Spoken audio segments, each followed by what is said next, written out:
한 주도 잘 보내셨습니까? 아멘. 네. 오늘도 주님께서 우리를 이 자리와 이 시간 가운데 부르신 줄 믿습니다. 아멘입니까? 오늘도 우리 말씀 한 구절 읽고 같이 예배 준비했으면 좋겠는데요. 시편 23편 6절 말씀입니다. 우리 앞에 나와 있는 말씀 우리 한 목소리로 함께 읽겠습니다. 시작. 내 평생의 선하심과 인자하심이 반드시 나를 따르리니 내가 여호와의 집에 영원히 살리로다. 아멘. 이 말씀 앞부분에 보니까 이렇게 말씀합니다. 내 평생의 선하심이, 어떤 선하심이요? 그 여호와 하나님의 선하심과 인자하심이 반드시 나를 따르리라 라고 말씀합니다.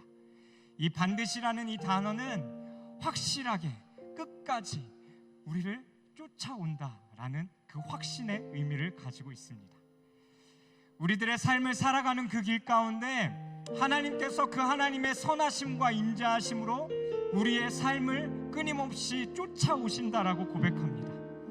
내가 포기하고 싶고 내려놓고 싶고 다 모든 걸 잃어버린다 할지라도 그 주님의 선하심과 인자하심은 우리들의 삶을 쫓고 또 쫓고 쫓아 우리들의 삶 가운데 언제나 반드시 함께 하신다라고 약속하십니다.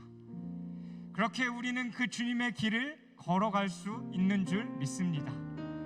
그리고 오늘도 우리가 그 주님 앞에 나아갈 수 있는 이유는 그 주님의 선하심과 인자하심이 이미 우리들의 삶 가운데 충만하기 때문임을 믿습니다. 그래서 오늘도 우리가 그것을 의지하며 나아갔으면 좋겠습니다. 그리고 그 주님의 선함과 인자하심을 갈망했으면 좋겠습니다. 그리고 우리의 삶을 인도해 가시는 그 주님의 영원하신 그 사랑과 그 은혜를 마음껏 높일 수 있기를 소망합니다. 우리 그런 마음으로 이 시간 같이 우리의 신앙을 사도신경으로 하나님 앞에 우리 드리도록 하겠습니다. 나는 전능하신 아버지 하나님, 천지의 창조주를 믿습니다. 나는 그의 유일하신 아들 우리 주 예수 그리스도를 믿습니다.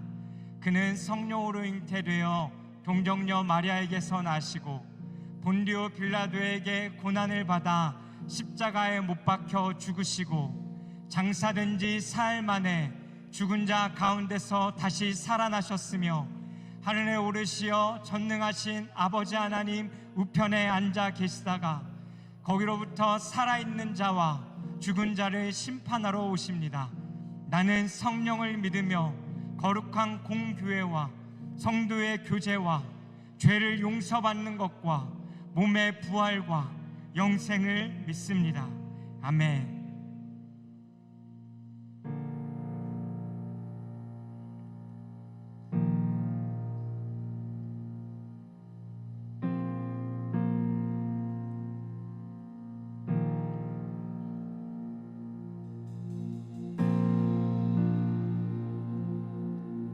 우리의 삶을 그 선하심으로 인도하시는 그 주님을 우리가 함께 같이 찬양하십시다. 사랑해요 신실하신 나의 주님, 나의 삶 주님 안에 있네. 눈을 뜨는 아침부터 나 잠들기까지 선하신 주를 노래하리. 사랑해요 사랑해요 신실하신 나의 주님, 나의 삶 주님 안에 있네. 눈을 뜨는 아침부터 나 잠들기까지 선하신 주를 노래하니.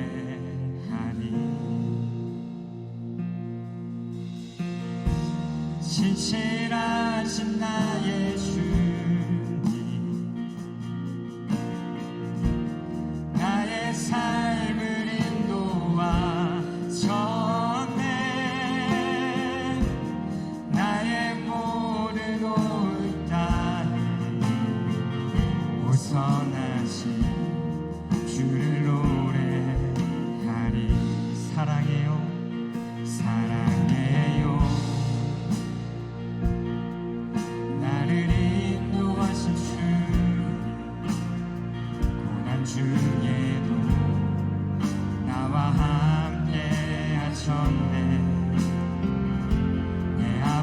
되시며 내 친구 되신 주 나의 삶 주님 안에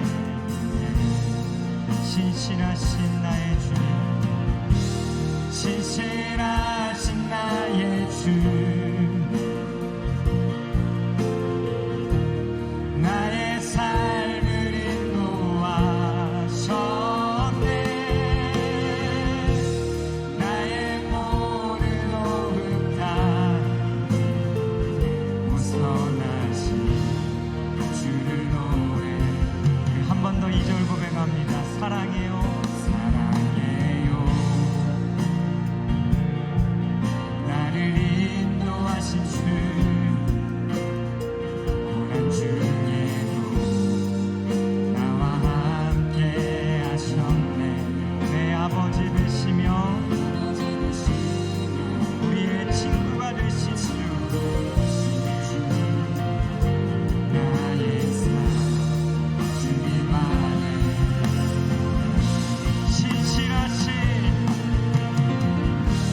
신실하신 나의 주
반응하십시다. 나 기쁨에 춤추리, 나 큰 소리 외치네. 함성으로 나 기쁨에 춤추리, 나 큰 소리 외치네. 주를 향한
같이 고백할까요? 그 사랑 영원하리라.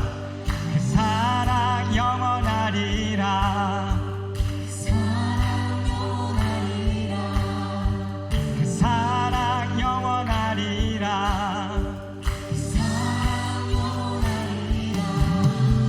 그 사랑 영원하리라. 그 사랑 영원하리라. 그 사랑 영원하리라. 찬양 찬양 찬양 찬양 한 번 더 찬양 찬양 찬양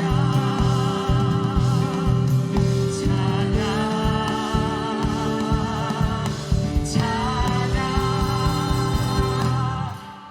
영원히 신실하신 능력의 하나님 영원히 함께하리. 영원히 영원히 영원히 신실하신 능력의 하나님 영원히 함께하리.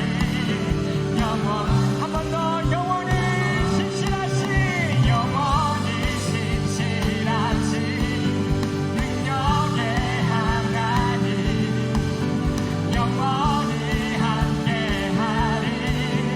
영원히 영원히 신실하신 영원히 신실하신 능력의 하나님 영원히 함께하리. 영원히 할렐루야 할렐루야 할렐루야 할렐루야 할렐루야 할렐루야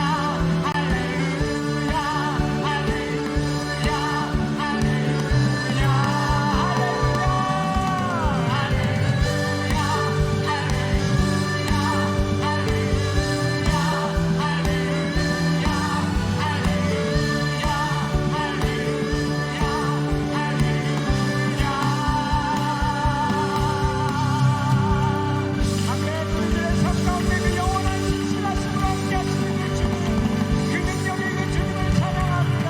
아멘.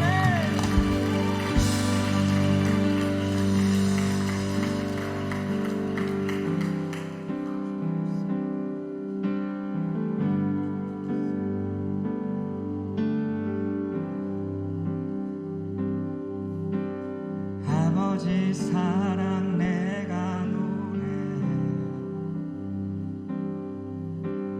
아버지 은혜 내가 노래해. 그 사랑 변함없으시 거짓없으시 성실하신 그 사랑 상한 갈대 꺾지 않으시는 꺼져가는 등불 끄지 않는 그 사랑 변함없으시 거짓없으시 성실하신 그 사랑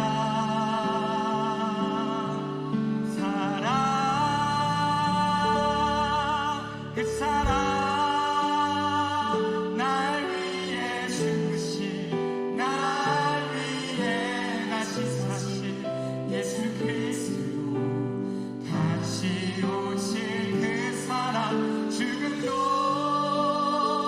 생명도 천사도 하늘의 어떤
시간 함께 같이 기도했으면 좋겠습니다. 그 하나님의 그 위대하신 사랑은 주님 다시 오시는 그날까지 영원히 우리와 함께 하시는 줄 믿습니다. 그 신실하신 사랑은 영원히 변치 않는 줄 믿습니다. 그 인자하심과 선하심은 우리의 삶을 인도해 가시는 줄 믿습니다. 아멘. 우리가 그렇게 하기 위해서 우리들의 삶 가운데 끊임없이 필요한 것이 있다면 다른 것이 아니라 영원히 변치 않는 그 신실하신 하나님의 말씀이 우리들의 마음과 우리들의 삶 가운데 있어야 할 줄 믿습니다. 우리가 그것을 기대하는 마음으로 하나님, 주님 다시 오시는 그날까지 우리가 믿음으로 주님 그 믿음의 길을 가길 원합니다. 주님, 그런데 우리에게 그 믿음이 없습니다. 하나님의 사랑은 영원히 변치 아니하고 신실하신다 말씀하시는데 우리는 그 사랑을 하는 신뢰하는 마음이 없습니다. 하지만 주님, 우리에게 말씀하여 주십시오. 주님, 가르쳐 주십시오.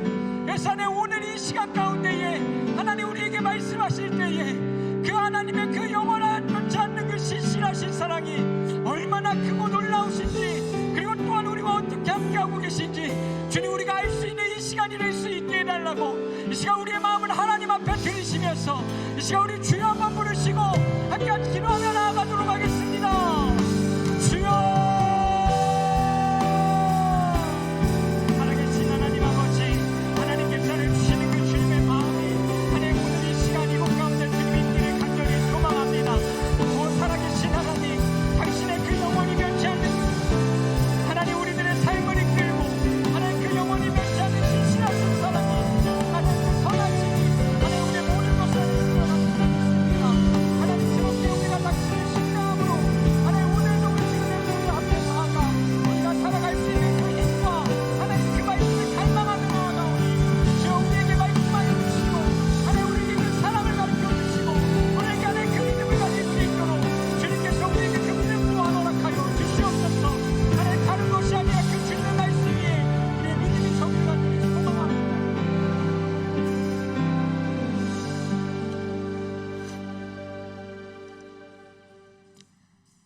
살아계신 하나님 아버지, 2023년 뜨거운 여름 사역과 휴가의 시간들을 주님의 사랑과 은혜 가운데 잘 보내게 하신 감사합니다.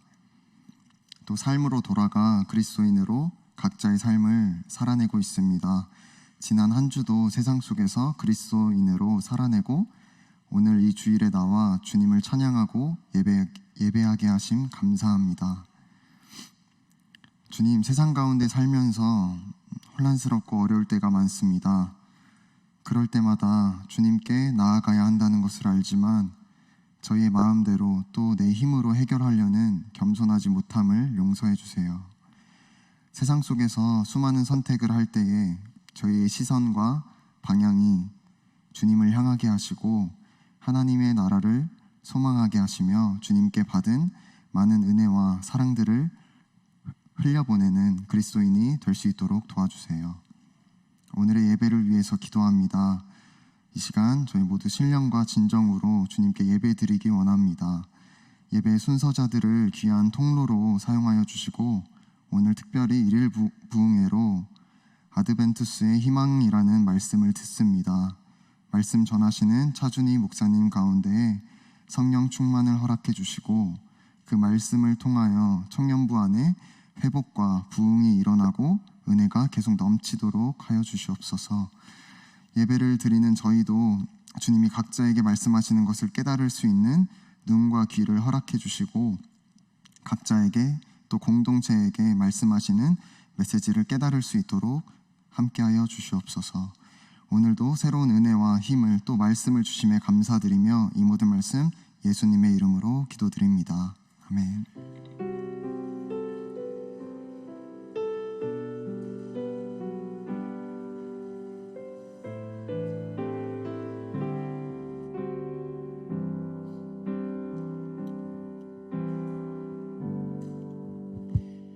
네, 다시 한번 우리의 찬양, 우리의 경배 받아주시는 하나님 감사합니다. 찬양합니다. 우리 큰 영광의 박수 올려드리겠습니다.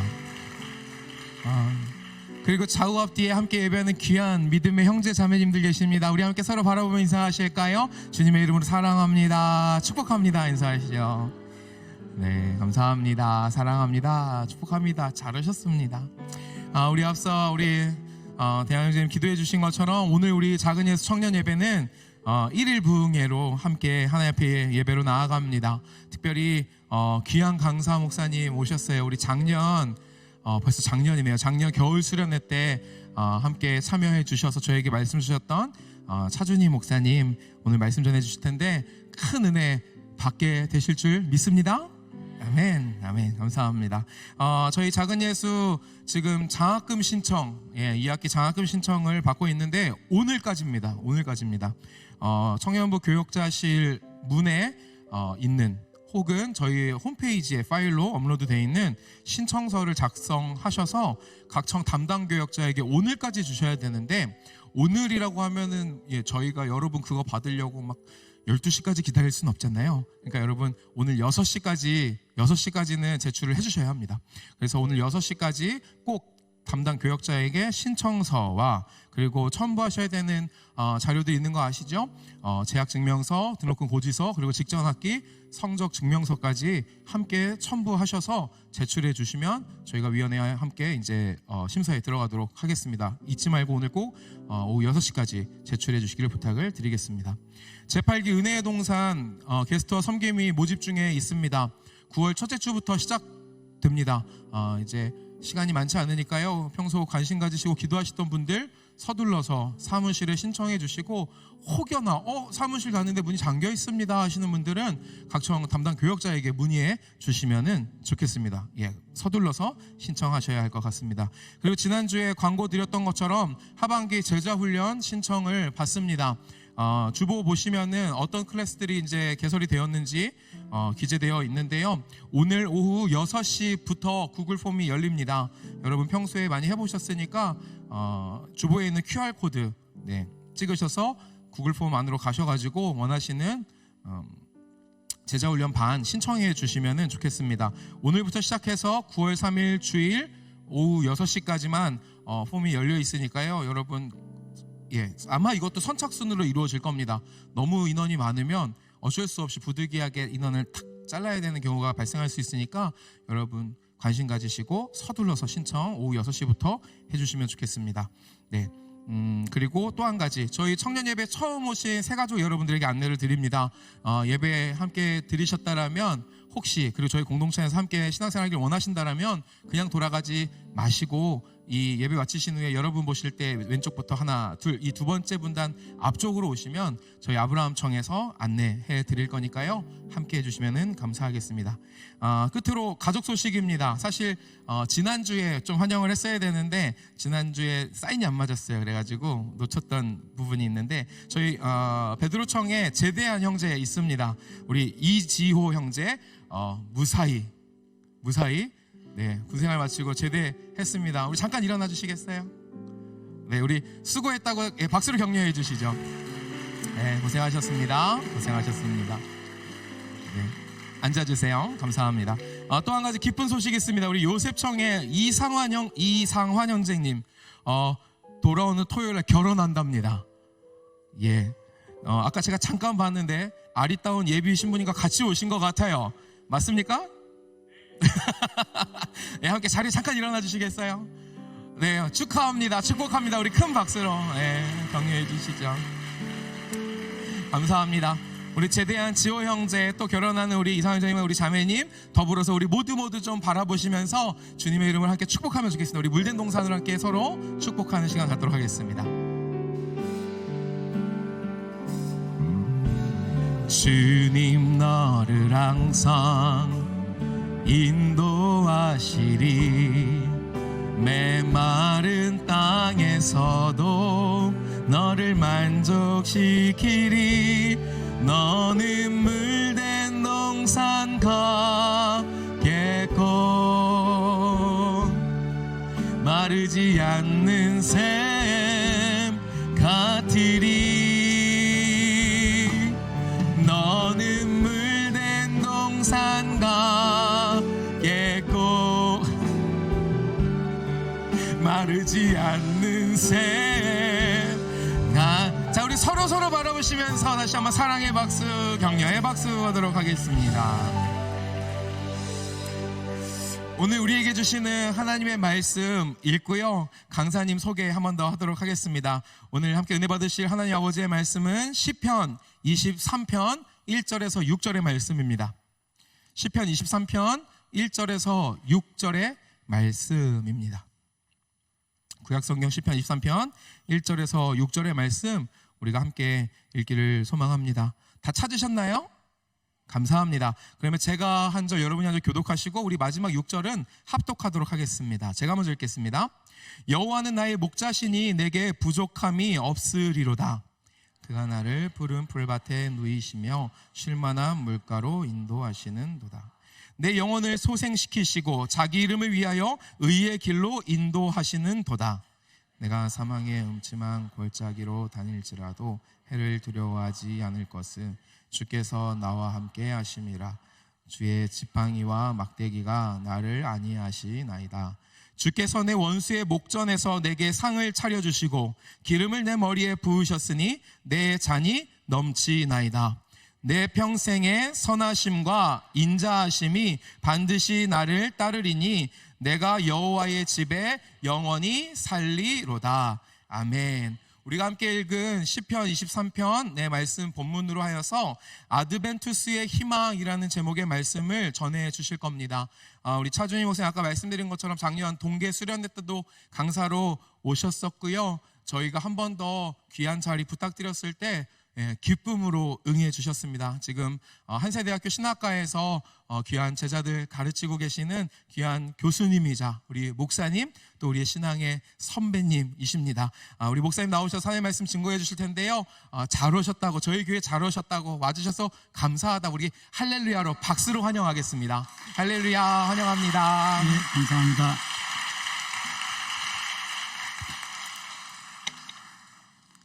저를 아직도 기억하시는 분 있나요? 기억력이 대단하네요. 지난번에도 시편 말씀 나누었죠. 오늘도 시편 하이라이트라고 할 수 있는 23편 말씀을 나누려고 합니다. 그리고 말씀 나누고 함께 찬양하고 기도하고 그리고 제가 축도할 때는 히브리어 오리지널 구약 축도를 할 겁니다. 그래서 여러분들 축도 다 끝나고 나면은 어떤 분들은 오늘은 왜 축도 안 해요 그러는데 했거든요. 그래서 분위기 잘 파악하시고 축도 끝나면은 반주하시는 분이 반주로 좀 후주를 좀 부탁을 드리겠습니다. 오늘 말씀 제목은 아드벤투스의 희망. 아드벤투스라고 하는 말 무슨 말인지 모를 겁니다. 그게 제 전략입니다. 끝까지 말씀을 들어야 이해가 될 겁니다. 구약 시편 가운데 가장 많이 알려지고 가장 많은 사람들에게 사랑받는 것 하나 꼽으라고 한다면 23편입니다. 독일의 철학자 임마누엘 칸트라는 분이 이런 말을 했습니다. 내가 지금까지 읽었던 다른 모든 책들 중에서 성경의 이 말씀만큼 나에게 위로를 준 적이 없었다. 여기서 말하는 이 말씀은 시편 23편을 말합니다. 수많은 책을 읽었지만 23편 이 말씀이 내게 준 위로, 그 이상의 위로를 준 책은 내가 보지 못했다.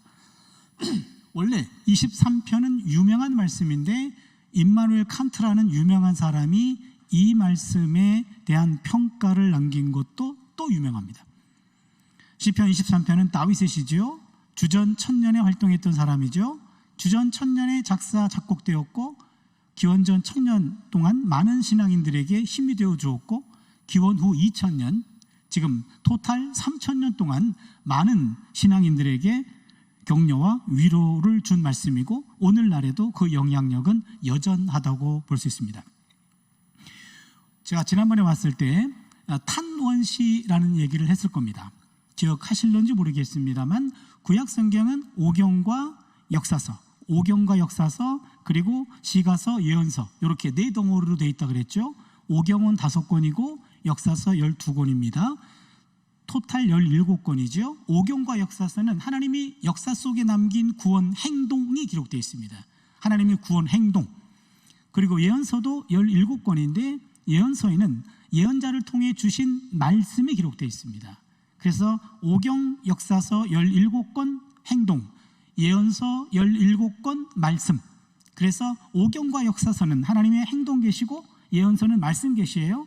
그럼 나머지 책이 시가서인데 욥기, 시편, 잠언, 전도서, 아가 5권. 이것은 하나님의 행동과 하나님의 말씀에 대한 인간의 응답입니다. 시가서의 가장 대표적인 책이 시편이라 그랬고, 하나님께서 행동하시고 말씀하실 때 시인들은 하나님께 찬양으로 응답했고, 하나님의 부재와 침묵을 경험할 때는 탄원으로 응답했다 그랬지요. 그래서 시편의 가장 대표적인 것이 찬양시와 탄원시고, 찬양시는 노래고 탄원시는 기도라고 했죠. 그래서 시편은 기도책이면서 노래책, 노래책이면서 기도책이라고 말할 수 있습니다. 기도에는 가장 대표적인 게 탄원시가 있는데, 탄원시 가운데 개인적으로 기도할 때, 힘들고 어려울 때, 우리가 지난번 3편 나누었죠. 절망의 순간. 그때 탄원시는 5가지 요소가 있다 그랬죠. 기억하시는 분 아무도 없죠? 기억 안 나죠? 예. 첫 번째 하나님을 부르고, 두 번째는 불평하고, 세 번째는 간구하고, 네 번째는 신뢰를 고백하고, 5번째는 찬양으로 끝난다. 여러분 좀 실망스럽습니다. 이거는 당연히 기억해야 돼요. 왜냐하면 우리가 개인적으로 기도할 때 이 순서대로 해야 돼요. 하나님 불렀어요. 불평합니다. 나 죽을 것 같아요. 간구합니다. 살려주세요. 신뢰를 고백합니다. 그리 하실 거죠? 할렐루야. 이렇게 기도하는 거예요. 그래서 개인으로 기도할 때는 그런 기도를 드린다. 그래서 여러분 시편 13편 한번 볼까요? 시편 13편을 보시면, 여러분 종이성경 가지고 오신 분 종이성경 펴주시고, 아니면 휴대폰 열어주시기 바랍니다. 13편을 보시면 대표적인 탄원시라 그랬죠. 1절을 보시면 야훼여, 이게 하나님 부른 겁니다. 1번. 1, 2절입니다. 어느 때까지니까 나를 영원히 잊으시나이까? 주의 얼굴을 나에게서 어느 때까지 숨기시겠나이까? 나의 영혼이 번민하고 종일토록 마음에 근심하기를 어느 때까지 하오며 내 원수가 나를 치며 자랑하기를 어느 때까지 하리까? 뭐에 해당할까요? 뭐죠? 불평. 좋습니다. 1절, 2절은 불평입니다. 3절, 4절입니다. 야훼니 하나님이여, 나를 생각하사 응답하시고 나의 눈을 밝히소서. 두렵건대 내가 사망의 잠을 잘까 하오며, 두렵건대 나의 원수가 이르기를 내가 그를 이겼다 할까 하오며, 내가 흔들릴 때 나의 대적들이 기뻐할까 하나이다. 뭐죠? 간구. 좋습니다. 5절입니다. 나는 오직 주의 사랑을 의지하여 싸우니 나의 마음은 주의 구원을 기뻐하리이다. 뭐죠? 신뢰. 좋아요. 6절. 내가 야훼를 찬송하리니 이는 주께서 내게 은덕을 베푸심이로다. 뭐죠? 찬양. 시편 13편은 개인 탄원시의 교과서입니다. 다시 한번 호소합니다. 제발 기억해 주세요. 여기 보시면 하나님 야훼여 불렀고요, 불평하고요, 그 다음에 간구하고요, 그 다음에 신뢰를 고백하고 찬양을 합니다. 여기서 요 네 번째 요소, 신뢰를 고백하는 것, 요거로 따로 떨어져 나온 게 그게 신뢰시입니다. 시편 23편은 신뢰시입니다. 그래서 신뢰시는요, 잘 들으세요, 문제가 해결되고 난 다음에 부르는 노래가 아니고 문제 속에 있을 때 부르는 노래예요. 23편은 감사시가 아닙니다. 감사시라고 한다면 내가 한때 사망의 음침한 골짜기에 빠졌었어, 그런데 지금은 헤어나왔어, 이렇게 돌아보면서 하는 게 감사시예요. 그런데 신뢰시는 사망의 음침한 골짜기 한복판에서 부르는 노래입니다. 그러게 시편 23편의 시인은 지금 문제의 한복판에 있어요. 문제가 해결되지 않았습니다. 그럼 고통의 현장에 있을 때 23편을 묵상한 거죠. 그렇기 때문에 임마누엘 칸트라고 하는 사람도 23편이 준 위로만큼 내게 위로를 준 책은 없었다라고 고백을 하고 있는 겁니다. 이제 한 절씩 조금 깊이 들여다보겠습니다. 1절입니다. 야훼는 나의 목자시니 내게 부족함이 없으리로다. 여기 보면 목자라는 말이 나오는데, 고대 시대에 고대 근동에서 목자라고 하는 말은 왕을 가리키는 말이었어요. 왕. 야훼는 나의 목자시니, 그 말은 야훼는 나의 왕이십니다 라는 말입니다. 그럼 왕에 대한 이미지는 그 당시 2가지가 있습니다. 첫 번째는 강력한 통치자, 두 번째는 자비로운 통치자. 2가지예요. 힘도 있고 자비로움도 있습니다. 요 2가지. 그러니까 야훼는 나의 목자신이라는 말은 강력하면서도 자비로운 통치자이십니다 라는 말입니다. 내게 부족함이 없으리로다. 여기 보시면 나의 목자 할 때 여기서 야훼는 나의 목자, 강력하면서도 자비로운 통치자이십니다 라는 말이고, 또 하나 중요한 것은 나의 목자라고 얘기했어요. 원래 구약 성경의 보편적인 용어는 우리 목자예요. 우리 목자. 그런데 오늘 본문은 내 목자라고 되어 있습니다. 나의 목자. 나의 목자라고 하는 경우는 구약 성경 전체에서 딱 2번밖에 안 나와요. 아주 독특한 표현입니다. 그러니까 이 당시에 야훼는 나의 목자시오 하면은 모두가 다 주목하는 거예요. 우리 목자라고 한다면은 누구나 다 이해하는 말이에요. 그런데 야훼는 나의 목자시니 라고 하면은 그 사람을 째려볼 정도로 독특한 표현이에요. 야훼는 내 목자입니다 라는 거죠. 그 의미는 파격적인 고백입니다. 하나님과 친밀한 관계를 강조하고 있는 겁니다. 저희 집에 그 2딸이 있거든요. 내 녀석들이 지금은 뭐 나이도 이제는 뭐 20, 30대니까요. 그런데 이 녀석들이 중고등학교 다닐 때 입시를 앞두고 있잖아요. 그래서 입시 때 걔네 엄마가 아빠가 돼가지고 당신이 해줄 수 있는 일이 뭐가 있냐. 그래도 목사니까 매일 밤 안수기도를 해주래요. 그게 얼마나 힘든지 아시죠? 매일 밤 안수기도 하래요. 우리 애들은 자기 직전에 안수기도를 받아야 돼. 그러니까 얼마나 피곤하겠어요. 빨리 자고 싶은데. 그럼 제가 방에 들어가면은 빨리빨리 해, 짧게 잘게 이렇게 얘기합니다. 아내는 불꽃 같은 눈으로 우리를 보고 있으니까 하긴 해야 되고, 그럼 하면은 뭐 역사를 주관하시는 짧게 해라 이렇게 얘기하죠. 우리 애들 빨리 자고 싶다는 얘기예요. 그런데 어느 경우에는 제가 우리 큰아이가 현진인데 둘째는 예진이고 안수기도 하면서 현진이 하나님 그럴 때가 있어요. 그럼 우리 애가 바싹 긴장해요. 그리고 눕다 기도 받다가도 그 순간은 빨딱 앉아요. 무릎을 꿇어. 과연 역사를 주관하는 하나님은 나랑 아무런 관계가 없는데 현진이 하나님 하면은 마치 수호신 같은 느낌이 오나 봐요. 내 하나님은 나한테 뭐라고 얘기하나 하면서 기도받는 태도가 달라져요. 요런 하나님, 아브라함의 하나님, 이삭의 하나님, 야곱의 하나님, 이게 족장의 하나님이에요. 여러분에게도 하나의 팁을 드리고 싶어요. 가장 많이 힘들 때, 제가 가장 힘들 때 하나님을 부를 때 차준이의 하나님 이렇게 시작할 때가 있어요. 차준이의 하나님. 그렇게 부를 때는 뒤에 이야기가 바로 이어지지 않아요. 울컥 하고 너무 힘든 상황이에요. 차준이의 하나님. 여기에 족장의 하나님이에요. 누군가를 위해 기도할 때도 암흑의 하나님이라고 기도할 때가 있어요. 그럴 때는 기도받는 태도도 달라지고 하나님과 밀착된 것 같은 그런 느낌이 와요. 바로 이게 나의 목자, 족장의 하나님은 한 인격의 하나님과 같은 맥락입니다. 시인은 야훼는 나의 목자이기 때문에 내게 부족함이 없다라고 말하는데, 부족하다라는 말은요 목적어가 있어야 되는 동사예요. 내게 물이 부족하다, 양식이 부족하다 이렇게 목적어가 와야 돼요.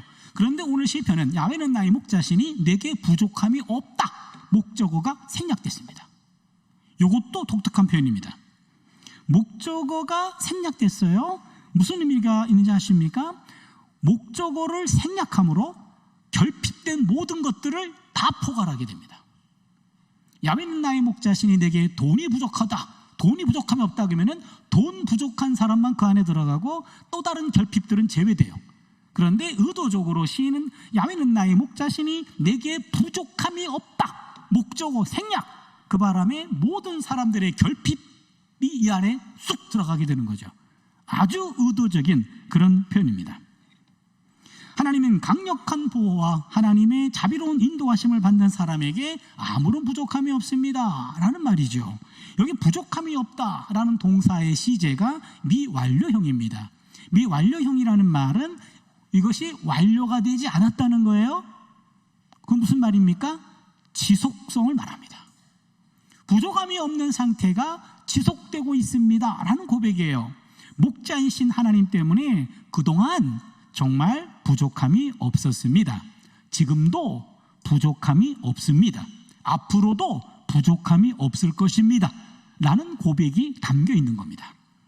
보통 우리들은요, 보통 때 과거에 대한 원망, 현재에 대한 불평, 미래에 대한 불안 속에 살아가고 있죠. 아무 생각 없이 그냥 나 자신을 돌아보면은요, 항상 과거에 대해서는 원망이 더 많이 생각나고, 현재에 대해서는요, 불평이 많아지고요, 미래에 대해서는 불안하기 짝이 없는 게 우리네 삶이에요. 그런데 오늘 표현 속에서는요, 과거에 대한 감사, 현재에 대한 자족, 미래에 대한 확신이 담겨 있어요. 멋있는 말 아닙니까? 과거에 대해서는 감사하고, 현재에 대해서는 자족하고, 미래에 대해서는 확신을 보여주는 것이 내게 부족함이 없으리로다 라는 말입니다. 이제 1절은 신뢰를 확신합니다. 야훼는 나의 목자시니 내게 부족함이 없으리로다 그렇게 해놓고, 2절부터 3절에서는 하나님이 목자로서 나를 인도해 주시기 때문에 인도해 주시고, 또한 4절에서는 하나님이 목자로서 나를 보호해 주시고, 5절에서는 하나님이 나를 대접해 주시기 때문에 내가 부족함이 없다 그렇게 설명이 나옵니다. 조금씩 더 디테일하게 들어가 볼게요. 2절입니다. 그가 나를 푸른 풀밭에 누이시며 쉴만한 물가로 인도하시는도다. 여기 보니까 목자가 양떼들을 인도하는 방향 두 군데가 언급됩니다. 첫 번째는 푸른 풀밭, 두 번째는 쉴만한 물가 두 군데입니다. 푸른 풀밭, 쉴만한 물가 두 군데인데, 먼저 푸른 풀밭. 여러분, 풀밭이라고 하는 그 단어에는 이미 푸른색이 암시되어 있습니다. 풀밭은 푸른 색깔이에요. 그런데 푸른 풀밭이라고 하는 푸른이라는 색채가 앞에도 붙었어요. 그럼 어떤 의미가 있습니까? 푸르디 푸른, 싱싱하고도 이상적인 목초지를 말합니다.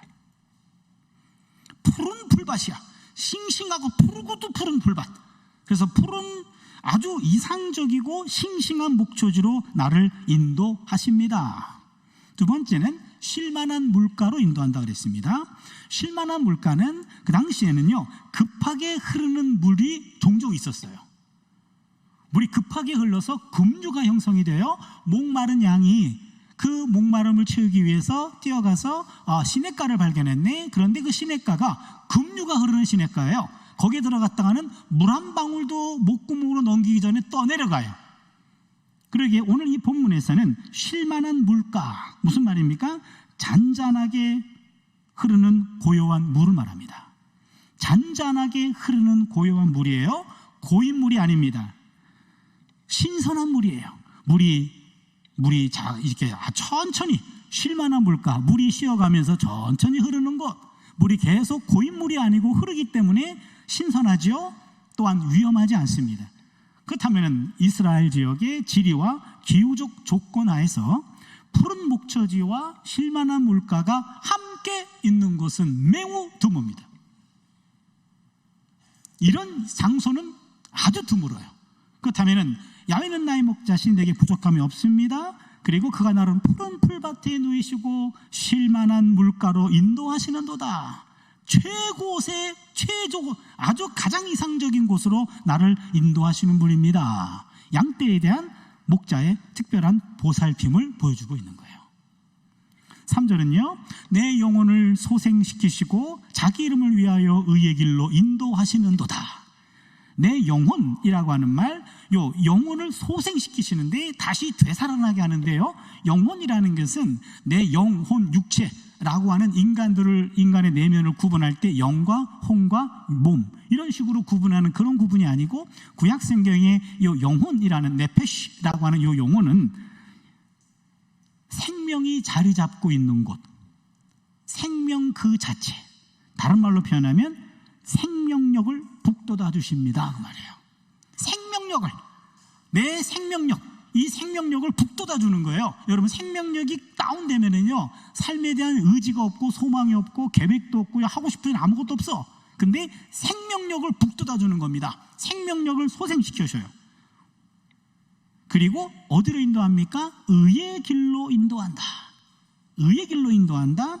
예, 의의 길이란 말은 유익한 길, 바른 길로 인도한다는 말이죠. 그런데 여기 길이라고 하는 단어가 독특한 단어예요. 원래 제가 그 구약 가르치는 선생이에요. 그러다 보니까 구약 이거를 히브리어를 좀 많이 얘기하는데 오늘만 참아주세요. 예, 오늘만 볼 거니까 오늘만 참아주세요. 의의 길 할 때 이 길이라는 말이 보통은 데렉이라는 용어를 쓰는데 마아갈이라는 용어를 썼어요. 여러분은 데렉이나 마아갈이나 별 차이가 없을 텐데요. 데렉이란 말은 사람들이 많이 다니는 길을 데렉이라고 말합니다. 마아갈은 이것은 사람이 다니지 않는 길이고 정확히 표현하면 수레바퀴 자국이에요. 수레바퀴 자국이 있는 길로 인도한대. 그 말은 뭡니까? 사람들은 다니는 길이 아니기 때문에 수레바퀴가 한 번 간 길, 그런 드문 길, 좁은 길, 그걸 말하는 것이 의의 길이에요. 다시 말씀드리면 의의 길은 아무나 막 가는 넓고 편안한 길이 아닙니다. 의의 길은 아무도 가지 않고 외롭고 좁은 길입니다. 하나님이 인도하는 의의 길이란 올바른 길인 동시에 또한 올바른 길이기 때문에 많은 사람들이 외면하는 좁은 길이기도 합니다. 하나님의 인도하는 길은 좁은 길입니다. 그래서 그 길은 외로운 길입니다. 올바른 길입니다. 그러나 하나님이 함께 하시는 길임을 우리는 잊어서는 안 됩니다. 좁은 길이에요.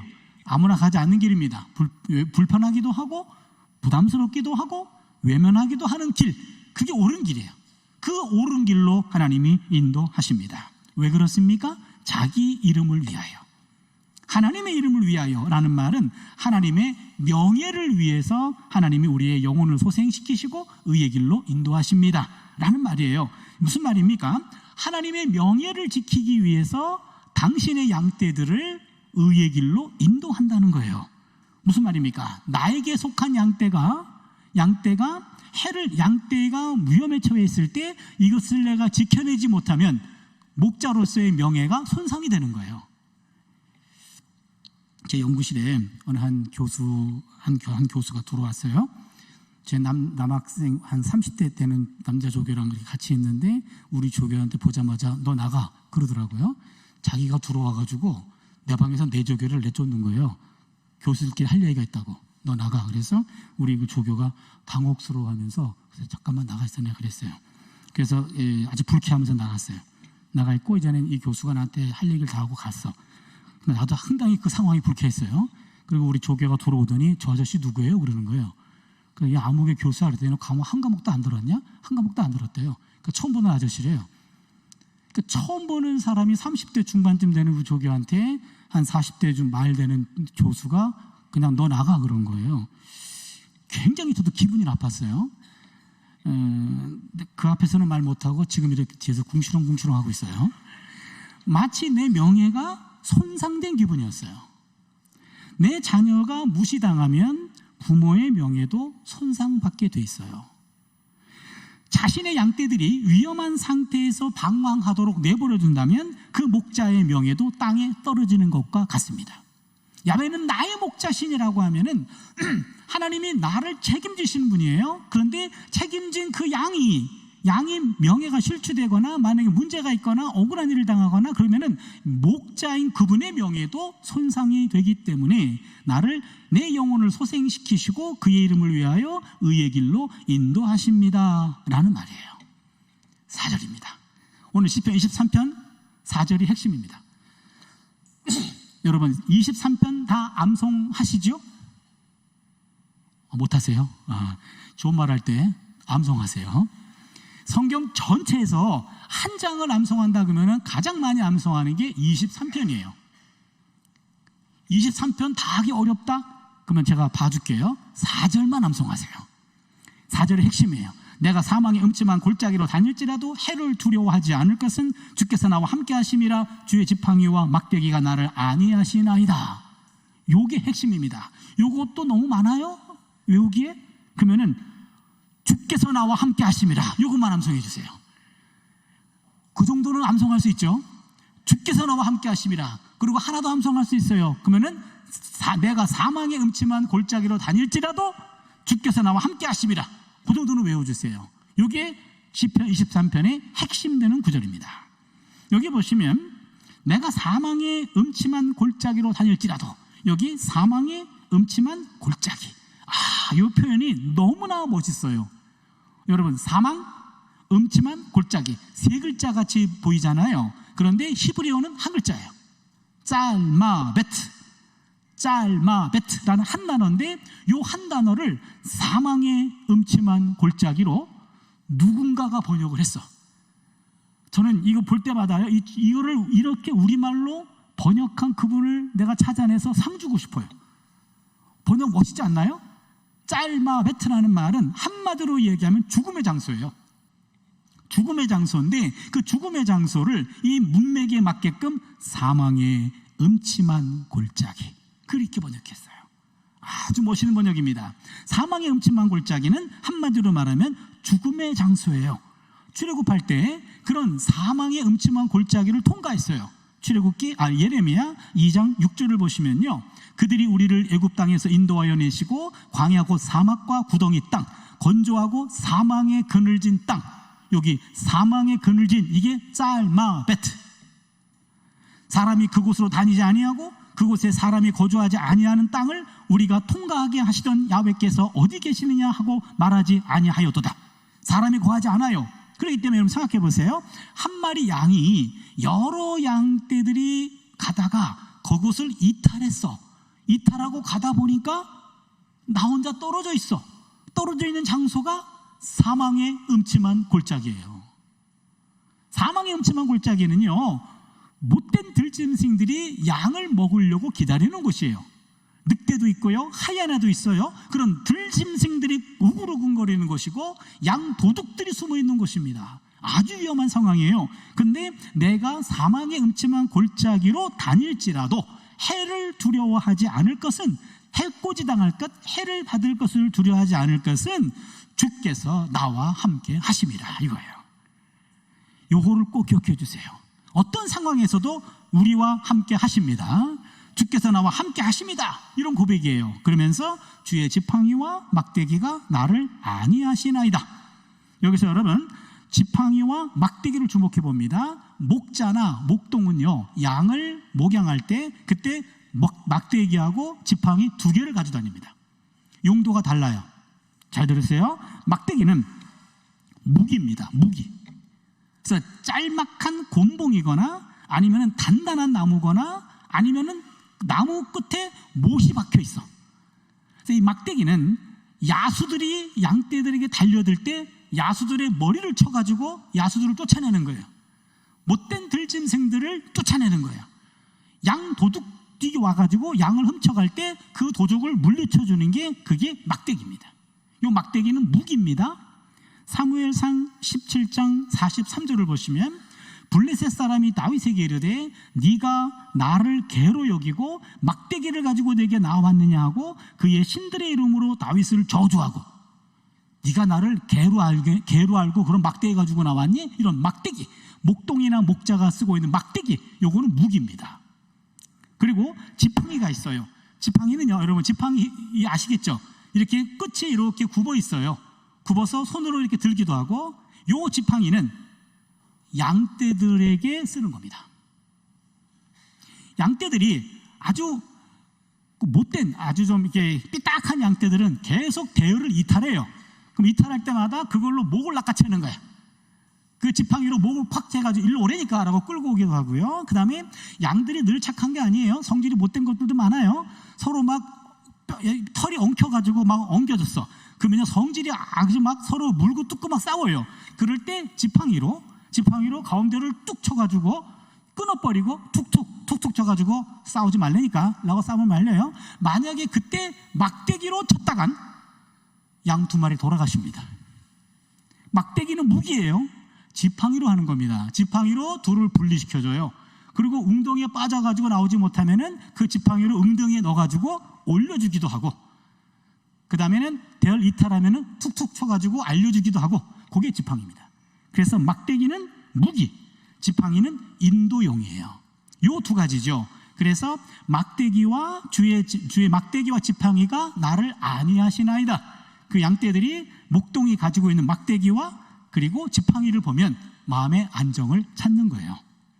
아니하다라는 말은 불안에 떠는 자들, 고난당하는 자들을 안심시켜준다, 용기를 준다, 힘을 준다라는 말이죠. 그럼 오늘 시인은 지금 떨고 있어요.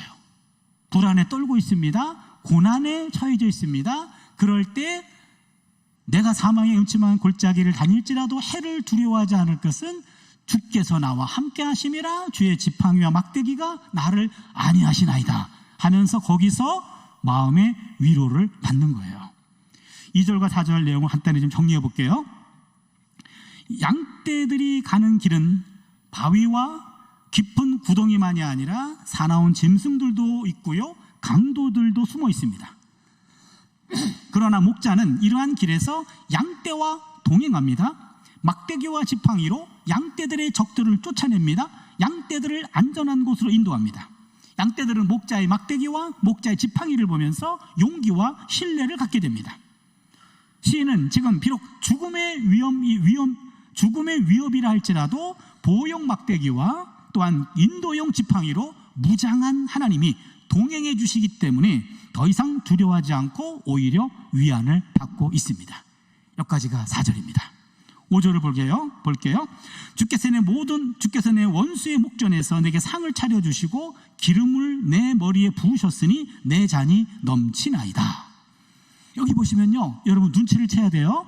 1절부터 4절까지는 목자와 양 이미지였어요. 그런데 5절에 와가지고는요, 주인과 손님 이미지로 바뀌어요. 느껴집니까? 지금요 5절을 보시면 주께서 내 원수의 목전에서 내게 상을 차려주시고 기름을 내 머리에 부으셨으니 내 잔이 넘치나이다. 잔치를 차려주고 있어요. 여기 보시면요, 지금 1절과 4절까지는 목자와 양의 비유였고 5절에 와가지고는 거기서는 집주인과 손님이에요. 그런데 집주인과 목자는 하는 일이 기능이 일치합니다. 집주인은 초대된 손님에게 먹을거리와 마실거리를 제공해 줍니다. 마찬가지로 목자도 양떼에게 먹을거리 푸른 풀밭, 마실거리 쉴만한 물가로 인도하고 있죠. 둘이 기능이 같아요. 또한 집주인은 손님의 안전을 책임집니다. 주인은 위급한 상황이 벌어지면 손님과 동행합니다. 손님의 생명을 보호해 주어야 할 의무가 있는 거예요. 창세기 여러분 18장에 보면은 롯이 손님을 보호하기 위해서 딸 둘을 내놓으려고 하잖아요. 기억나십니까? 기억하셔야 돼요. 그렇죠? 지금 손님이 와가지고 소돔 사람들이 그 손님을 내놔라, 우리가 그와 상관하리라 그랬더니 롯이 내 정원치 않은 우리 두 딸이 있으니 두 딸을 마음대로 하고 이들은 건드리지 말아라, 이렇게 얘기해요. 저 같으면은 그냥 딸들을 지키고 손님을 밀어넣겠어요. 그러나 유목민 법에 따르면 손님은 내 목숨과 같이 보호해야 됩니다. 그것 때문에 그런 일이 벌어진 거예요. 그 당시 문화로서는 그게 당연한 거였어요. 아무튼 손님이 왔다. 주인은 손님과 생명 공동체야. 주인은 손님의 생명을 보호해줘야 돼요. 먹을거리도 제공하고 마실거리도 제공하고 신변 안전도 보호해줘야 됩니다. 이것과 목자의 이미지는 서로 일치하고 있어요. 그래서 5절에 와가지고는 더 이상 양이 아닙니다. 집주인인 하나님에게 초대받은 손님이에요. 이제는 시인은 목자의 앞과 뒤에서 서성거리는 양이 아닙니다. 그냥 집주인과 페이스 투 페이스, 얼굴을 맞대고 서로 식탁 교제를 나누는 귀한 손님으로 대접받고 있어요. 그것도 어디서? 손님이 보는 앞에서 귀한 손님으로 맞이해 줍니다. 보세요. 머리에 기름을 발라주는 것은 특별한 손님으로 정성스럽게 맞이해 주는 걸 말합니다. 오늘날 우리 문화에서 내가 어느 집에 손님으로 갔어요. 보자마자 내 머리에 기름 발라준다. 가뜩이나 지금 머리카락 없어가지고 그런데 그러면 가만 안 둘 것 같아요. 뭐 하자는 겁니까? 라고 싸울 것 같은데 이 당시 문화에서는요, 손님에게 머리에 기름 발라주는 것은 극진한 대우예요. 누가복음 7장 44절, 46절 성경을 보면요, 그 여자를 보시며 시몬에게 이르시되 이 여자를 보느냐? 내가 네 집에 들어올 때 너는 내게 발 씻을 물도 주지 아니하였으되 이 여자는 눈물로 내 발을 적시고 그 머리털로 닦았으며 나는 내게 입 맞추지 아니하였으되 그는 내가 들어올 때로부터 내 발에 입 맞추기를 그치지 아니하였으며 46절, 너는 내 머리에 감람류도 붓지 아니하였으되 그는 향유를 내 발에 부었느니라. 극진하게 나를 대우해줬다. 그 표시가 머리에 감람류를 붓는 거예요. 그렇다면 또한 잔이 넘치도록 채워주는 것은 손님에 대한 융숭한 접대를 말합니다. 그렇다면 오늘 본문에서 주께서 내 원수의 목전에서 내게 상을 차려주시고 기름을 내 머리에 부으셨으니 내 잔이 넘치나이다. 상이 펴지고 잔이 넘치고 머리에 기름을 바르는 것은 잔치를 벌려주는 거예요. 시인은 하나님이 손수 베푸시는 잔치에 초대되어서 하나님과 겸상하고 또한 각별하고도 융숭한 대접을 받아요. 어디서? 원수의 목전에서. 이게 기가 막힌 말이에요. 원수의 목전에서 그동안은 양이었어. 근데 이제는 손님이야. 그것도 하나님의 손님. 원수들이 보는 앞에서. 그 얘기는 뭡니까? 내 뒷배경을 하나님이 책임진 거예요. 얘는 내 손님이다. 그 순간 모든 원수들은 다 퇴각할 수밖에 없죠. 목자의 지금 원수의 목전에서 벌어지는 시인에 대한 하나님의 융숭한 대접, 이것은 하나님의 특별한 보호를 과시하는 겁니다. 이제 원수들의 추적은 끝났어요. 5절에서 목자의 이미지에서 한 단계 더 높여진 집주인의 이미지를 통해서 하나님을 신뢰하게 되는 또 다른 이유가 제시되죠. 하나님은 나를 잔치에 초대해서 귀한 손님으로 극진한 대접을 해주기 때문에 내게 부족함이 없으리로다. 마지막 6절입니다. 내 평생의 선하심과 인자하심이 반드시 나를 따르리니 내가 야훼의 집에 영원히 살리로다. 여기 보니까 요 시편 23편의 6절은 요 기도의 절정에 이르게 되는데, 지금 내 평생의 선하심과 인자하심이 반드시 나를 따르리니 확신입니다. 그리고는 내가 야훼의 집에 영원히 살리로다 서원이에요. 확신과 서원으로 끝나. 그렇다면 보세요. 내 평생의 선하심과 인자하심이 반드시 나를 따르리니, 요 따르다라는 말은요, 요 원어를 보면 이게 뒤쫓다, 추적하다예요. 지금까지는 원수들이 뒤쫓았어. 원수들이 추적했어. 그런데 원수들의 목전에서 하나님이 상을 베풀어 주시는 그 광경을 보자 원수들의 추적은 중지되었어요. 그리고 원수들의 자리 대신에 누가 맡습니까? 선하심과 인자하심. 선하심과 인자하심은 하나님의 속성이에요. 무슨 말입니까? 하나님의 선하심과 하나님의 인자하심이 내가 너를 추적한다, 내가 너를 뒤에서 따른다, 내가 너를 보호해 주겠다, 이 말이에요. 이제는 원수들의 추적으로부터 이제는 떨어져 나왔고 하나님의 선하심과 하나님의 인자하심이 요 시인을 이렇게 보호해 주고 계십니다 라는 확신이에요. 그러자 시인은 내가 야훼의 집에 영원히 살리로다 하면서 서원을 해요. 이건 또 무슨 얘기인지 아십니까? 한 단계 더 업그레이드 됐어. 이제는 야훼의 집에 영원히 거한대. 한 번 왔다가 떠나는 손님이 아니야. 이제는 같이 살아. 가족이 되는 거죠. 가족. 그렇다면 23편은 1절, 4절은 양이었어. 5절은 손님이었어. 6절은 가족이 돼요. 이제 영원히 야훼의 집에 거하겠습니다 라는 서원으로 오늘 본문은 끝나게 됩니다.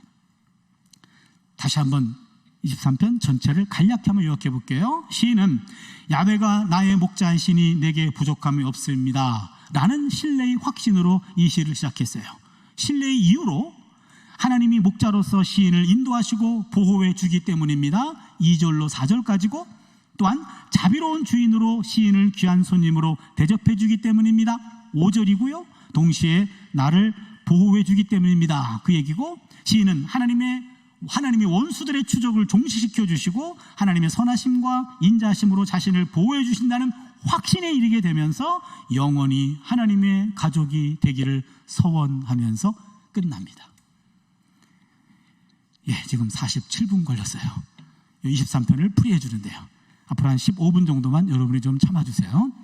두 개의 메시지를 나누려고 그래요. 첫 번째 메시지입니다. 현재의 고난 속에서 미래의 영광을 바라볼 수 있어야 됩니다. 현재의 고난 속에서 미래의 영광을 바라볼 수 있어야 된다.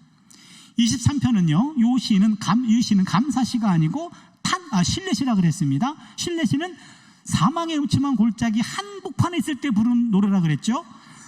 시인은 현재 불안에 떨고 있습니다. 고난당하고 있습니다. 하나님의 위로가 절실히 필요한 상태에 놓여 있습니다. 시인은 원수에게 쫓기고 있습니다. 죽음의 위협 앞에 노출되어 있습니다. 그러나 그런 그 자리에서 그는 이런 고난의 현장의 한복판에 있어요. 그러나 시인은 사망의 음침한 골짜기에 홀로 남아있는 한 마리의 양과도 같다 할지라도 현재의 고난 속에 무릎을 꿇지 않아요.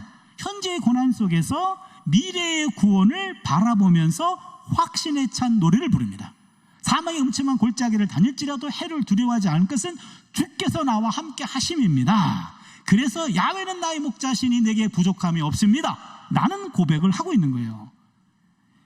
시인의 현재는 부족해 보입니다. 그러나 믿음으로 보면 현재도 부족하지 않고 그의 미래도 더더욱 부족한 것이 없을 것입니다. 라는 신뢰에 찬 확신의 노래를 하고 있는 거예요. 시인은 자신이 처한 현재의 고난을 더 이상 두려워하지 않습니다. 현재의 고난을 넘어서 하나님이 동행해 주심으로 모든 문제가 해결될 미래의 구원을 앞당겨 보고 있어요. 어떤 걸 근거로? 주께서 나와 함께 한다. 요겁니다. 요게 참 신앙인의 모습입니다. 참 신앙인은 현재의 고난이 미래에 나타날 영광과 좋게 비교할 수 없음을 믿음으로 깨닫습니다. 로마서 8장 18절 말씀이죠. 생각하건대 현재의 고난은 장차 우리에게 나타날 영광과 비교할 수 없도다. 이거예요.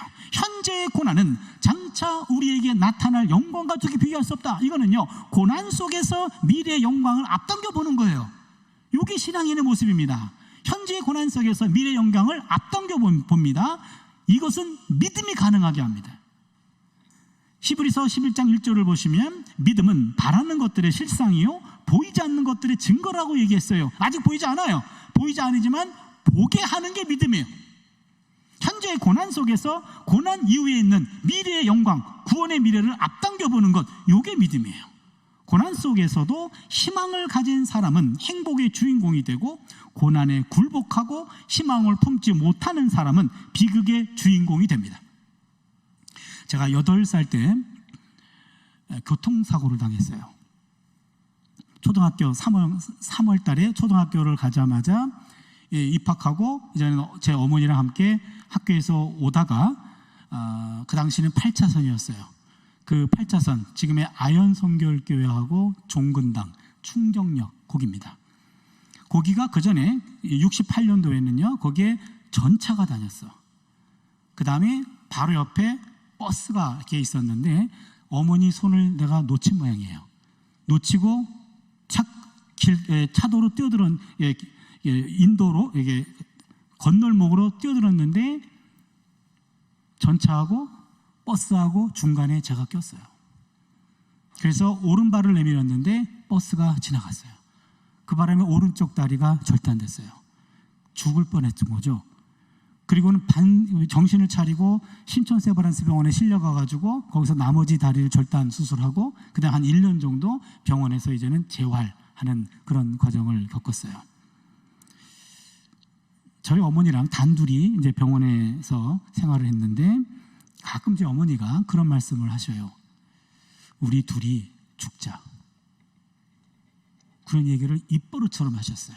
교회에서 와서 신방해주고 그 다음에 와서 기도해주고 그럴 때는 기분이 업돼요. 그런데 그분들이 다 가고 단 둘만 남으면 이제 우울해집니다. 그리고는 우리 둘이 죽자. 그런 얘기를 자주 하셨어요. 그때마다 제가 그랬어요. 엄마, 그렇게 죽고 싶으면 혼자 돌아가시라고. 나는 인생 8년밖에 안 살았는데 앞으로 내가 반바지 안 입고 수영장만 안 가면 됐지. 왜 그것 때문에 내가 왜 죽냐고 그랬어요. 지금 조금 이해가 돼요. 저희 어머니는 지금도 그 충정 근처를 못 가십니다. 이 얘기도 못 꺼내게 해요. 지금도 늘 미안하다고 그러셔요. 제가 그때마다 얘기해요. 어머니, 그곳은 내가 다친 곳이기도 하지만 하나님이 나를 살린 곳이기도 해요. 그 차이예요. 내가 다쳐서 죽을 뻔한 곳이에요. 그런데 아무튼 하나님이 살렸잖아요. 하나님이 살린 곳이기도 해요. 이게 인생을 가릅니다. 내가 주어가 될 때는 내가 다친 곳이에요. 그러나 하나님이 주어가 되면 하나님이 살린 곳이에요. 저는 몇 년 전에 그 옆으로 이사를 갔어요. 그래서 거기 옆을 늘 돌아다닙니다. 늘 지나다닙니다. 우리 두 딸들에게 가끔씩 얘기해요. 야, 여기가 어딘지 아냐? 알아. 뭔데? 아빠 다친 곳이잖아. 그렇게 얘기해요. 야, 아빠가 다시 부활한 곳이야. 저기서 내가 부활 못했으면 너희들은 있지도 않아. 차씨들의 성지야. 그렇게 얘기합니다. 동일한 장소예요. 분명히 다친 곳이에요. 제 어머니는 지금도 못 가요. 그러나 다친 곳이지만 하나님이 살린 곳이기도 하잖아요. 어느 쪽을 보느냐에 따라서 인생은 달라져요. 내가 왜 다쳤습니까? 라고 따지면요, 원인은 몰라요. 그러나 살렸다고 한다면 무슨 이유가 있겠지. 거기에 인생을 거는 거예요. 그것이 인생을 달리 살게 해주는 중요한 포인트가 됩니다. 불행 다음에 행복이 온다는 것을 아는 사람은 행복표를 예약한 사람이고, 불행은 끝이 없다고 생각하는 사람은 불행의 번호표를 들고 있는 사람이에요. 믿음이 있는 사람은 문제에 부닥쳤을 때 문제만 보지 않고 문제를 해결해 주시는 하나님도 바라봅니다. 그러나 믿음이 없는 사람은요, 문제 앞에서 문제만 봅니다. 그렇다면 문제가 아니라 문제 속에서 문제만 보는 것이 정말 문제예요. 그렇잖아요. 절망이 아닙니다. 절망 속에서 절망만 보는 게 절망이에요. 실패가 아닙니다. 실패 속에서 실패만 보는 것이 정말 실패입니다. 현재의 고난 속에서도 미래의 영광을 선취해서 고난 중에도 웃으며 즐거워할 수 있는 것, 이게 바로 신앙인의 참 모습입니다. 미래에 다가올 영광을 현재 여기에서 미리 맛보고 느낄 수 있다면 현재의 고난은 더 이상 고난만은 아닙니다. 그래서 두 번째 메시지입니다. 그래서 희망을 버리는 것은 죄악이고 불신앙입니다. 희망을 버리는 것은 죄악이에요. 불신앙입니다. 누군가는 말합니다. 희망을 갖는 사람에게만 존재한다. 또한 희망이 있다고 믿는 사람에게는 희망이 있고, 희망 같은 것은 없다고 생각하는 사람에게는 실제로도 희망은 없다. 중국 근대문학의 개척자인 루신이라는 작가가 있는데, 이분도 비슷한 말을 남겼습니다. 희망은 본래 있다고도 할 수 없고 없다고도 할 수 없다. 그것은 마치 땅 위의 길과 같은 것이다. 본래 땅 위에는 길이 없었다. 걸어가는 사람들이 많아지면서 그것이 곧 길이 되는 것이다. 희망의 길은 주어지는 것이라기보다는 스스로 만들어가는 것이다 라는 말이에요. 희망의 길은 보이지 않는 길을 믿음으로 바라보는 믿음의 길이에요. 있다 라고 하는 사람에게 희망이 있는 거고요, 없다, 그 사람에게 희망이 없는 거예요. 그런 면에서 희망은 믿음의 길이기도 합니다. 미래를 의미하는 단어가 라틴어로 두 가지가 있어요. 하나는 futurum, 하나는 adventus. 드디어 나왔습니다. adventus. futur 한번 따라 할까요? futurum. 지금 다시 한번 정확하게 futurum, adventus. 예, 요 futurum adventus란 라틴어예요. 이게 두 개 다 미래라는 의미예요. 근데 요 futurum과 adventus가 있는데, futurum은 예측 가능한 미래, adventus는 뜻밖의 미래예요. futurum에서 future라는 용어가 나와요. future, 이것은 futurum은 예측 가능한 미래, adventus는 뜻밖의 미래. futurum은 현재의 원인으로 충분히 설명할 수 있는 미래예요. 현재가 품고 있고 현재가 나올 수 있는 예측 가능한 미래, 이게 futurum. 그런데 adventus는 이것은 하나님의 약속 성취로서 시공 밖에서 오는 뜻밖의 미래입니다. 그러니까 미래라는 것은 futurum과 adventus가 있는데, futurum은 여기서 가는 거고 아드벤투스는 바깥에서 오는 겁니다. 후투름은 내면에서 투사되는 거고 아드벤투스는 하나님 쪽에서 오는 거예요. 이 시대 최고의 신학자로 불리우는 독일의 신학자 몰트만이라는 분이 있어요. 위리겐 몰트만이라는 사람이 희망의 신학이라는 책을 썼습니다. 이 희망의 신학에서 몰트만은 낙관과 희망을 구분합니다. 낙관, 희망 구분해요. 낙관과 희망은 모두 긍정적인 기대에 관한 개념이지만 그러나 서로 다르다는 거예요. 낙관은 과거나 현재에 이미 잠재되어 있다가 미래에 나타나는 좋은 것, 이게 낙관입니다.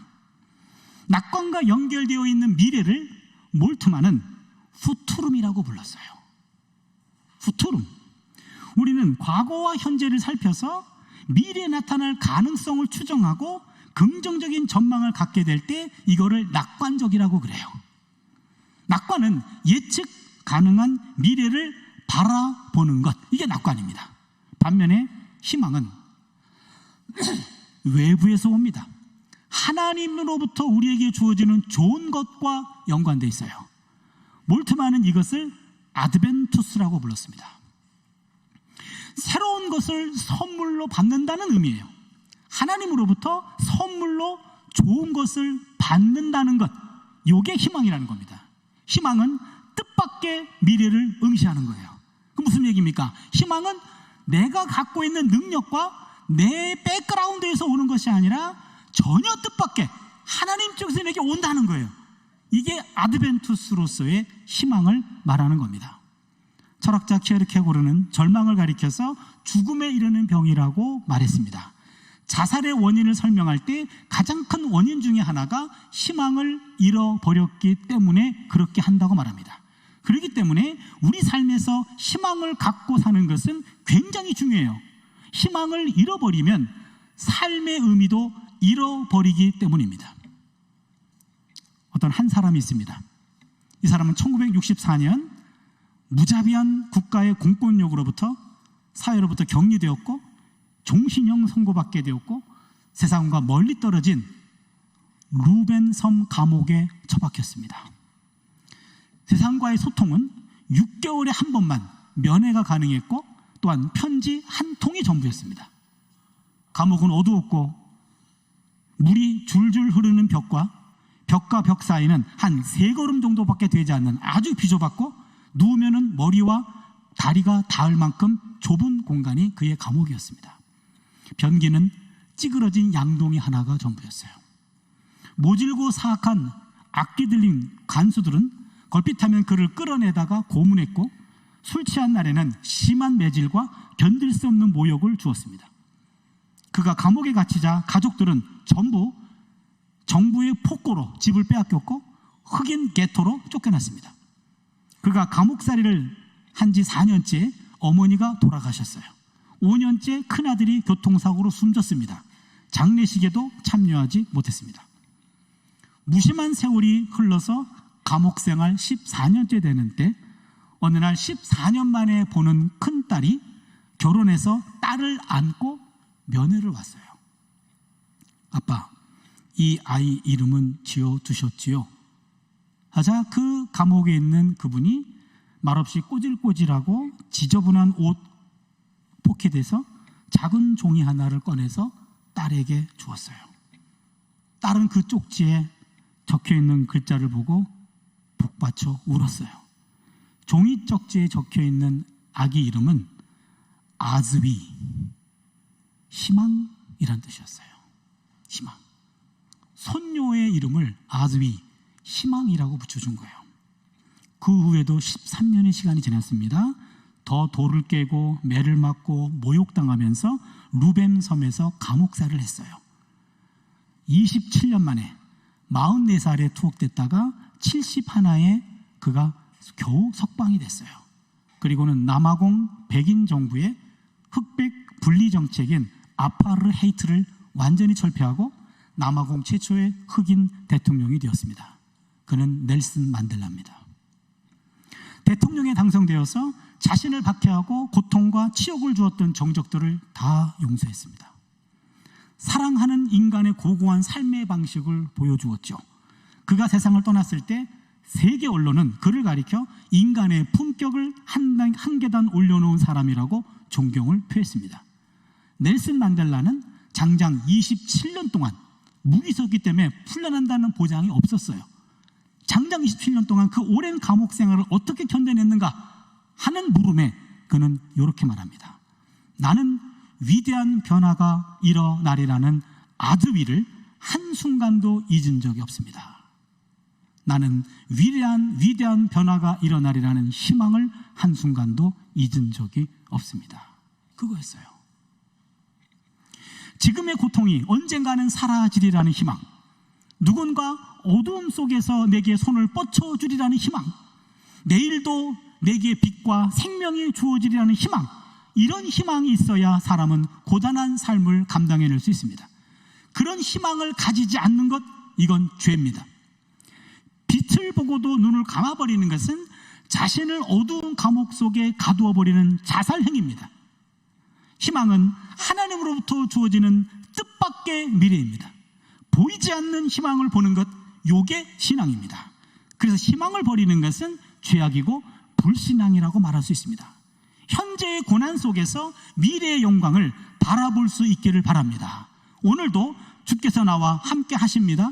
여러분, 아드벤투스의 희망을 가슴에 새기고요, 여러분 아무리 미래가 보이지 않고 절망적이라 할지라도 그 보이지 않는 희망을 바라보는 사람, 그 사람에게는 희망이 있고 미래가 있습니다. 내게서 주어지는 후투룸의 미래는 없을지 몰라도 하나님 쪽에서 주어지는 아드벤투스의 미래, 아드벤투스의 희망을 여러분 놓치지 마시기를 주님의 이름으로 축원합니다. 다 일어나셔서요, 우리 함께 찬양 드리고 함께 기도한 시간을 갖습니다. 하나님, 한 번도 나를 실망시킨 적 없으시고 언제나 공평과 은혜로 나를 지키셨네. 오 신실하신 주, 오 신실하신 주, 내 너를 떠나지도 않으리라, 내 너를 버리지도 않으리라. 약속하셨던 주님, 그 약속을 지키사 이후로도 영원토록 나를 지키시리라 확신하네. 우리의 고백을 담아서 하나님께 찬양 올리겠습니다.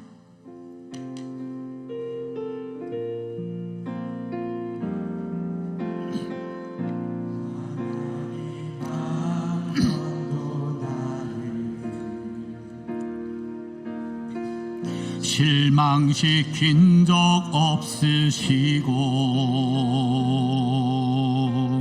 언제나 공평과 은혜로 나를 지키셨네. 오 신실하신 주,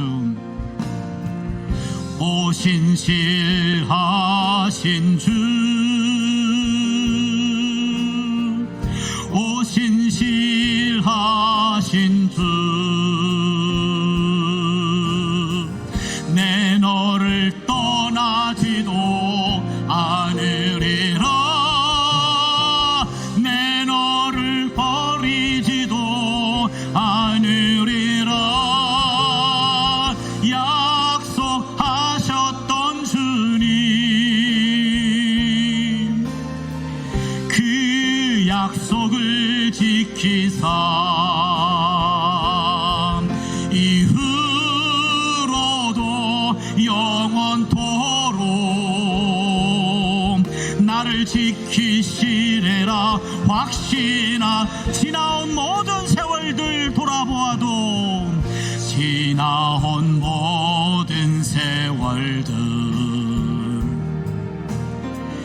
돌아보아도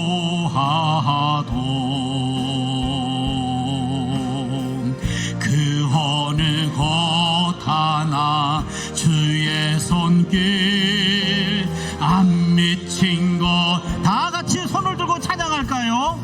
오 신실하신 주, 오 신실하신 주, 오 신실하신 주, 내 너를 떠나지도 않으리라, 내 너를 버리지도 않으리라. 약속하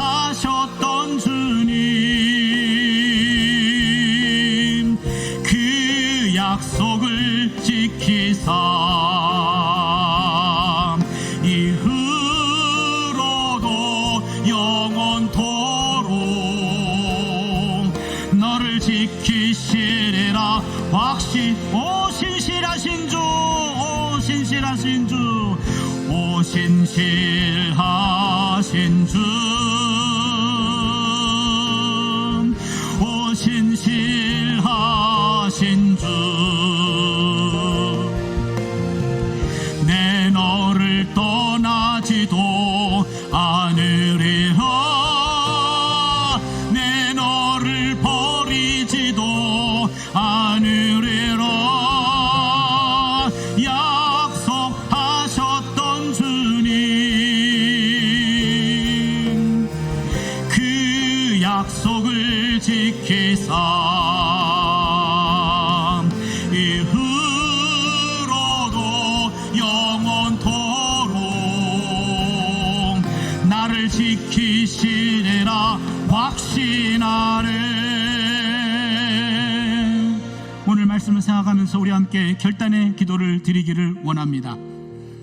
23편의 그 고백, 사망의 음침한 골짜기를 다닐지라도 해를 두려워하지 않을 것은 주께서 나와 함께 하심이라. 주의 지팡이와 막대기가 나를 안위하시나이다. 이 고백을 통하여 수많은 우리 신앙 선배들이 사망의 음침한 골짜기를 헤쳐나왔습니다. 하나님, 내가 가지는 환경과 내 능력과 내 백그라운드를 가지고는 후투루미밖에 안 보입니다.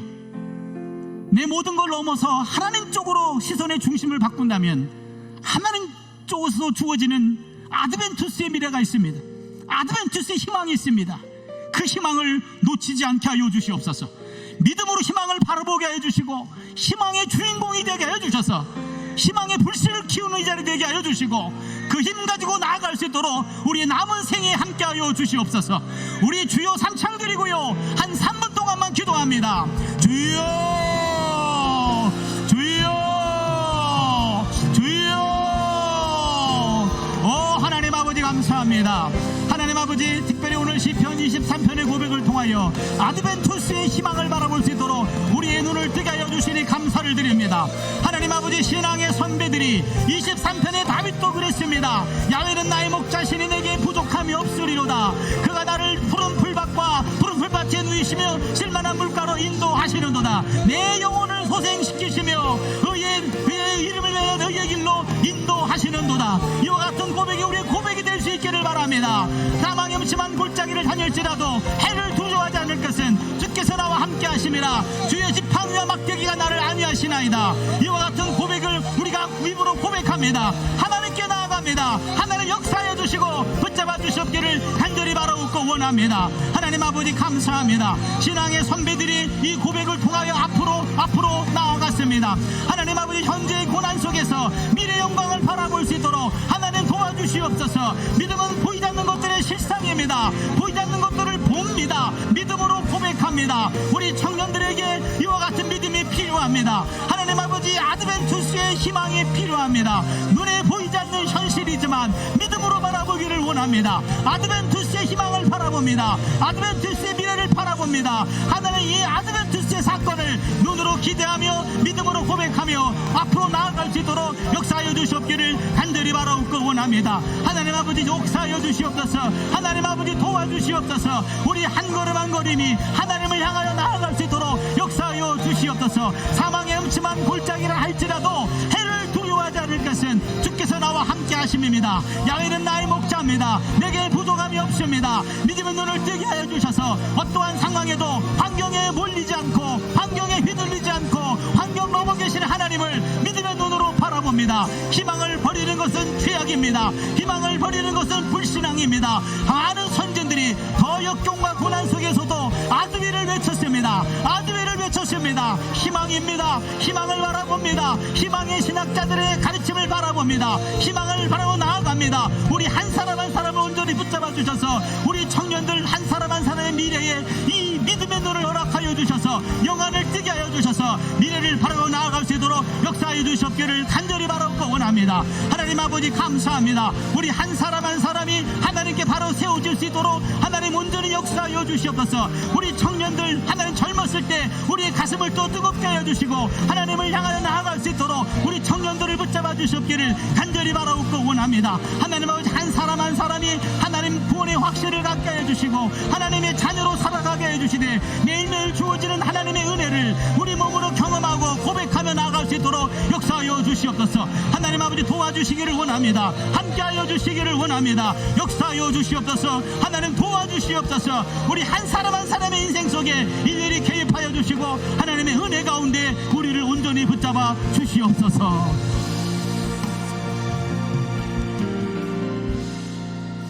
하나님 감사합니다. 23편의 그 내용을 통하여 그 안에 담겨있는 한 신앙인의 고백을 함께 공유하게 하시니 감사합니다. 내가 사망의 음침한 골짜기를 다닐지라도 해를 두려워하지 않을 것은 주께서 나와 함께 하심이라. 주의 지팡이와 막대기가 나를 안위하시나이다. 요 4절의 고백이 우리의 모두의 고백이 되게 하여 주시옵소서. 미래가 보이지 않는 절망적인 상황이라 할지라도 그 눈엔 어느 눈에도 보이지 않는 희망이라 할지라도 희망의 불씨를 보게 하여 주시고 희망을 붙잡게 하여 주시옵소서. 희망은 나에게서 오지 않습니다. 하나님에게서 옵니다. 희망은 아드벤투스의 희망입니다. 하나님 그 희망을 버리지 않게 해주시고 희망을 꿈꾸고 희망을 먹고 희망을 선포하며 살아가는 우리 청년들 되게 하여 주시옵소서. 우리의 실상이 녹록지 않지만 그러나 우리의 신앙이 이 현실을 다 담당하고 극복하게 될 줄로 믿습니다. 지금 있는 그곳이 사망의 음침한 골짜기라 할지라도 주님과 함께 동행하게 해주시고 한 걸음 한 걸음 그 걸음을 걸어가게 해주셔서 어느 순간 죽음의 골짜기를 빠져나오는 그 순간을 현재 보게 하여 주셔서 미래의 영광을 바라보며 오늘을 위로하고 오늘의 힘을 갖고 찬송하며 찬양하며 나아가는 우리 청년들 되게 하여 주시옵소서. 예바레크카 아도나이 베이시메레카, 주께서 그대에게 복을 주시고 지키시기를 원하며 야엘 아도나이 파나이브 엘레카 비혼네카, 주께서 그의 얼굴을 그대에게 비추사 은혜 베푸시기를 원하며 이사 아도나이 파나이브 엘레카 베야셈 레카 샬롬, 주께서 그의 얼굴을 그대에게 향하여 드사 그대에게 평강 주시기를 원하노라. 아멘.